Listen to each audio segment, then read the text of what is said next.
નમસ્કાર દર્શક મિત્રો, હું આપની સાથે છું રાખી અંજારિયા. સ્વાગત છે આપનું કચ્છ ઉદય ટીવી ન્યૂઝમાં. તો દર્શક મિત્રો, જોઈએ આજના સમાચારો વિસ્તારથી. ગાંધીધામના સુંદરપુરીમાં આવેલા તલાવડી વિસ્તારમાં રહેતા યુવાને આપઘાત કરી લીધો હતો. એ ડિવિઝન પોલીસના જણાવ્યા પ્રમાણે 26 વર્ષીય જયેશ મારવાડાએ કોઈ અગમ્ય કારણોસર પંખામાં ફાંસો ખાઈ મોતને વહાલું કર્યું હતું. યુવાનના મોતથી પરિવારમાં અરેરાટી ફેલાઈ ગઈ હતી. આ તરફ અંજાર તાલુકાના નવી દુધઈમાં યુવાને આપઘાત કરી લીધો હતો. દુધઈ પોલીસે જણાવ્યું હતું કે ધમડકા ગામે રહેતા 27 વર્ષીય દશરથ જોશીએ લીમડાના ઝાડ પર ફાંસો ખાઈ મોતને વહાલું કર્યું હતું. પ્રેમ પ્રકરણમાં માનસિક ત્રાસથી કંટાળીને આ પગલું ભર્યું હોવાનું પરિવારે જણાવ્યું હતું. જેથી દુધઈ પોલીસે આગળની કાર્યવાહી હાથ ધરી છે.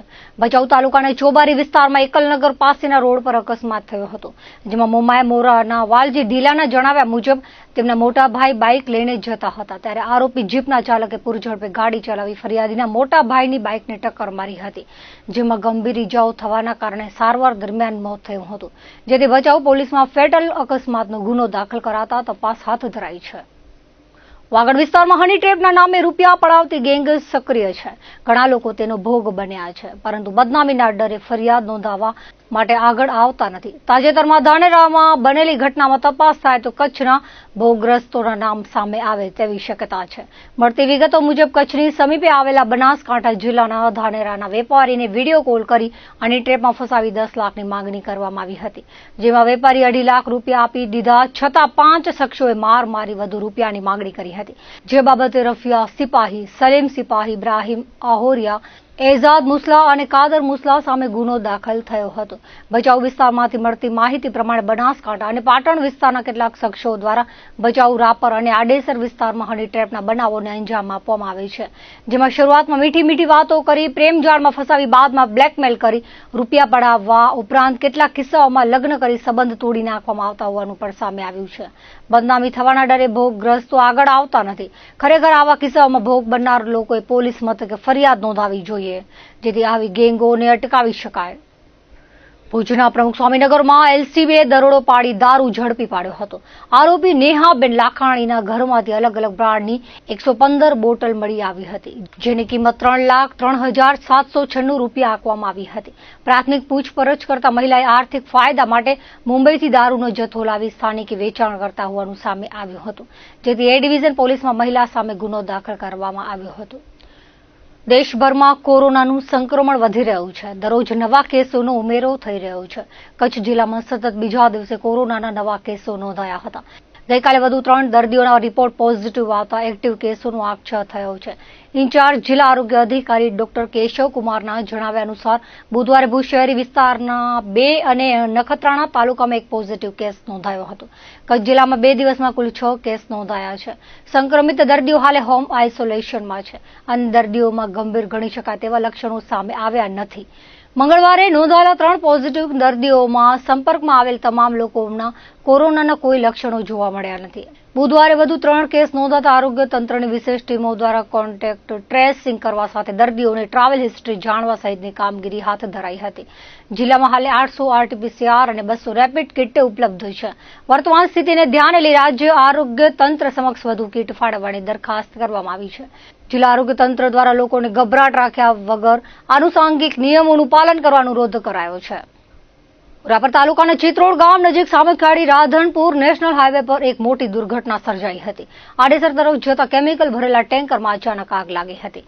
ગાગોદર પોલીસના જણાવ્યા મુજબ ગાંધીધામથી આવી રહેલું પ્રવાહી ભરેલું ટેન્કર ચિત્રોડ ઓવરબ્રિજ પરથી પસાર થતી વખતે અચાનક સળગી ઉઠ્યું હતું.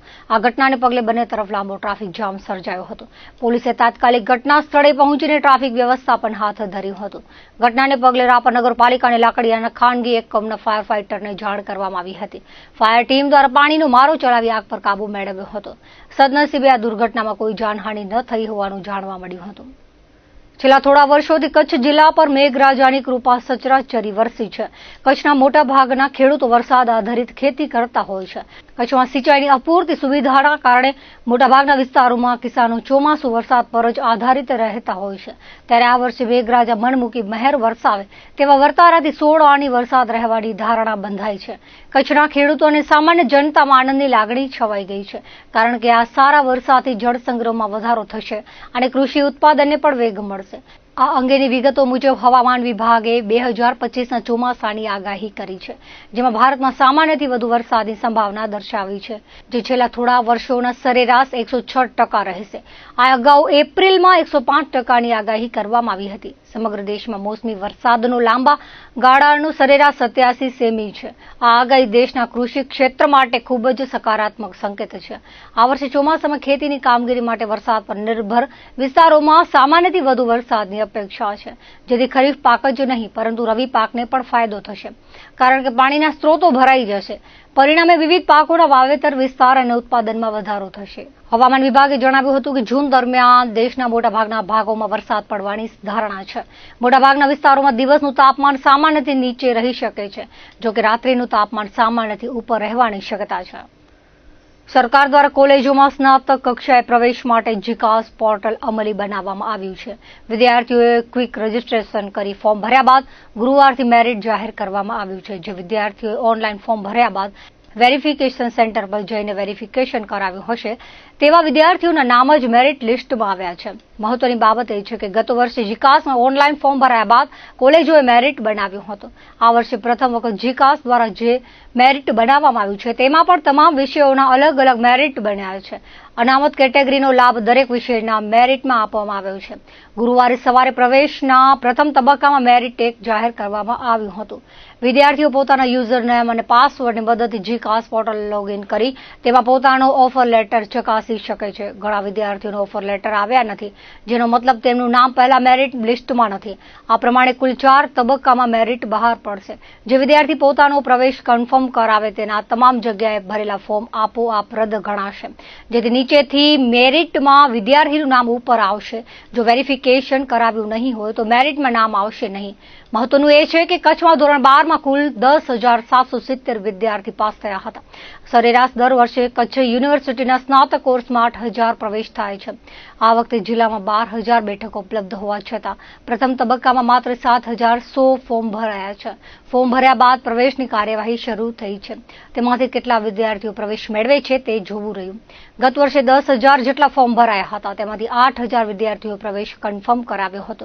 ખાસ કરીને કચ્છમાં ભુજની લાલન કોલેજ અને આદિપુરની તોલાણી કોલેજમાં વિદ્યાર્થીઓનો એટલો ધસારો છે કે સીટો વધારવી પડશે, જ્યારે બાકીની કોલેજોમાં મંજૂર સીટ પણ પૂરી ન થાય તેવી પરિસ્થિતિ છે. હાલમાં અંડર ગ્રેજ્યુએશન માટે કોલેજની ફાળવણી કરવામાં આવી છે. આ સાથે જ પોસ્ટ ગ્રેજ્યુએશન કોર્સમાં પ્રવેશ માટે પણ ક્વિક રજીસ્ટ્રેશન શરૂ કરવામાં આવ્યું છે. મહાભારત કાળથી કચ્છનો પ્રાંથળીયા આહિર સમાજ દર વર્ષે એક જ દિવસે લગ્ન યોજવાની પરંપરાનું જતન કરી રહ્યો છે.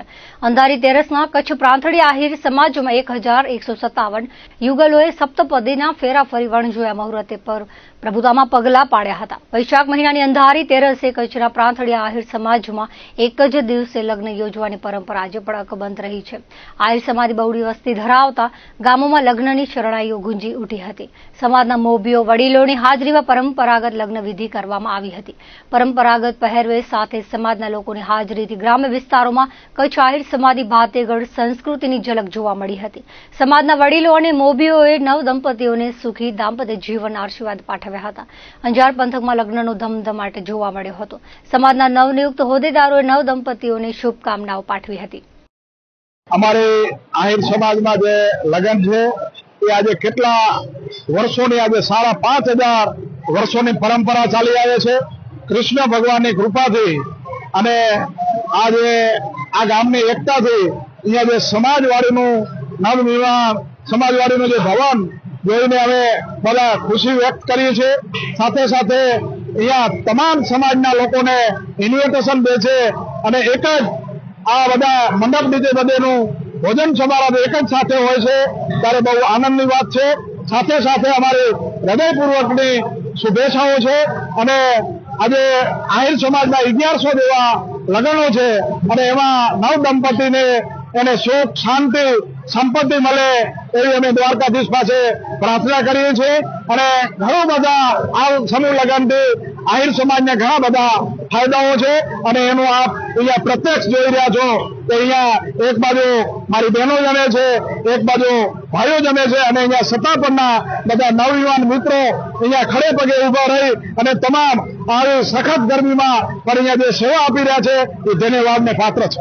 એક સમાજમાં આજે અંધારી તેરસના દિવસે 1100 જેવા લગ્ન છે અને અમારી અંધારી તેરસ એવી છે કે ત્યારે અમે કોઈ જોડાવતા નથી. એમ એક વડીલોના આશીર્વાદથી આવું બધું આયોજન થતું રહે છે ને એમાં વધારે સારું અમારે સમૂહ હતા અને સાથે સમૂહ જમણવાર છે. આજે સત્તાપર ની અંદર અમારે 6 લગ્ન છે, તો 3 માનવા અને 3 જાનુ. જે માનવા છે એનું બધાનું જમણવાર અહીં રાખેલ છે એમ. અને બહુ અસીમ કૃપા છે અમારા ગામ ઉપર પરમ પૂજ્ય ત્રિકમદાસ મહારાજજીના, જેમના આશીર્વાદથી અમે એક સરસ મજાની સમાજવાડી ઊભી કરી અને બધાને સાથે જમણવાર રાખ્યું છે.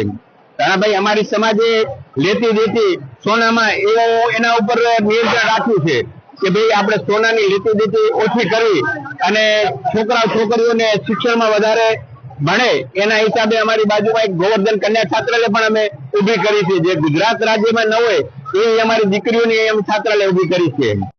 તો વાગડ વિસ્તારમાં ચોબારી, કડોલ, કણખોઈ, કુડા વગેરે ગામોમાં લગ્ન ઉત્સવ યોજાયો હતો. 5000 વર્ષથી ચાલી આવતી પ્રાંથળિયા આહિર સમાજના દર વર્ષે અંધારી તેરસના લગ્નની પ્રથા હજી અકબંધ છે. દર વર્ષે વૈશાખ સુદ તેરસના આહિર સમાજના ગામોમાં લગ્નોત્સવ યોજાયા હતા, જેમાં કુલ 230 જેટલા લગ્નો લેવાયા હતા. આ વેળાએ સામાજિક અગ્રણીઓ તેમજ આગેવાનોએ જહેમત ઉઠાવી હતી.